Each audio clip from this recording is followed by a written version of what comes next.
معلش يا استاذه. حضانة؟ معلش كده بس قول لها.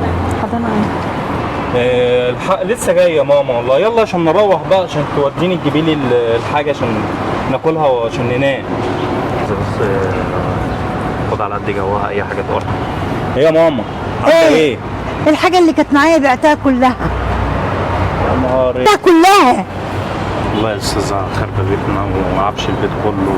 يا نهار ابيض. انت عارفه بقى، انت فهمتي طبعا اللي حصل كده، فهمتي الدنيا. يا ماما ده الفلوس. الفلوس اهي.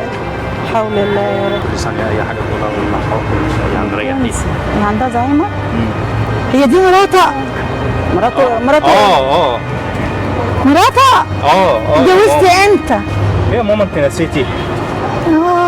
يلا بقى يا ماما عشان نروح. يلا يا ماما يا ماما. يلا يا ماما عشان نروح. رواح. يلا تعالي نشيل. ده انا اللي بشيلك. طيب تعالي شيليني، تعالي شيليني. يلا يا ماما يلا. بعد شويه لما نبيع النضاره دي هي فاضله واحده هي. يا ماما يلا يا ماما عشان الناس بتتفرج علينا كل يوم يا ماما على النظام ده. طب نعمل ايه؟ الحاجه معايا يا ماما عند حالك انا. تبيعها لا انا ببيع الحته ب 10 جنيه. زي ما انت شايفه يا استاذه، عفش بيتنا وموبايل اخواتي ونظاراتنا، كل حاجتنا بره، وكل يوم على هذا الحال ده. امي قسما بالله انا مش عايزه تحس بحاجه، هي اصلا كل ثانيه ممكن تقول حاجه شكل.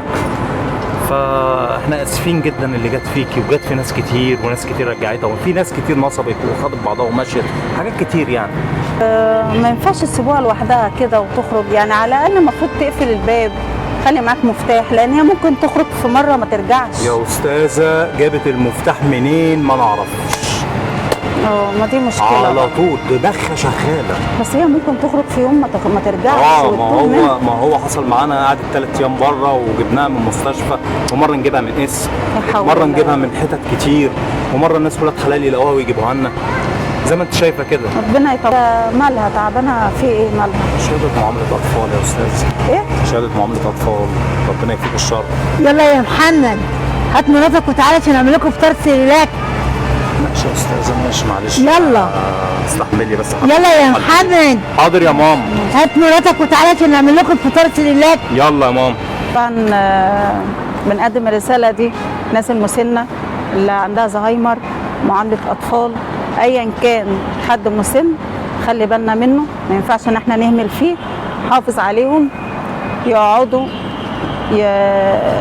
يعني حاولوا بقدر الامكان ان انتوا تحتووهم، لو في اي حاجه ناقصهم يا ريت تقدموا الطلبات ليهم بحيث ان هم ما يقدروش ان هم يخرجوا او ينزلوا لوحدهم. دلوقتي الفكره دي بتتكلم عن نفسها. طبعا لما اكون ام مسنه عايزه الرعايه الكافيه ومش عايزه حد يسيبها لوحديها، عشان ممكن تعمل اي حاجه وتخرج وتعمل اي مشكله لعيالها سواء كان بنت ولا كان راجل. فيا جماعه كل واحد قدمنا الفكره دي، احتووا الام الست الكبيره. الفكره دي عن التوعيه، ويعني هنقول لهم ايه؟ خلي بالكم من الست الكبيره وخلي بالكم من تصرفاتها، لان هي بتبقاش في وعيها، لانها شهاده معامله اطفال ديت بتبقى معروفه. يلا يا جماعه اعملوا لنا لايك وكومنت وشير، وفي التعليقات احنا هننتظر رايكم وسايبين الفكره مفتوحه قدامكم.